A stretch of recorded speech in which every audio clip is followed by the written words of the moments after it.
বলেছে হে জগন্নাথ, হে জগন্নাথ, আমি এতদিন থেকে তোমার সেবা অর্চন করে আসছি।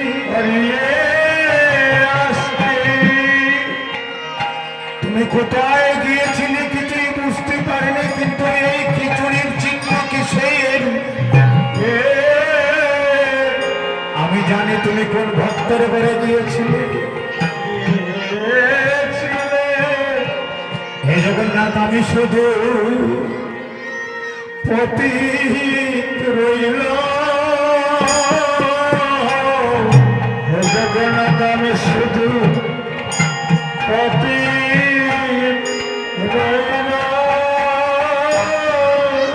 আমি শুধু জগন্নাথ, আমি শুধু পতিত রইল। আমি শুধু পতিত রইল। নেকি না সেটা জানা নেই, আটখানা আমি সেবারে কোনো করতে পারিনি।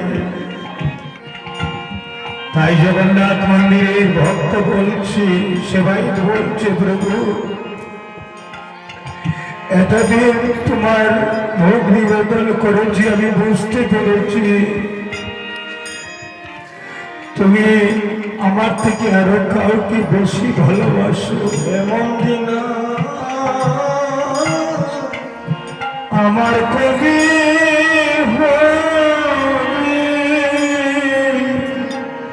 এমন দিন কবে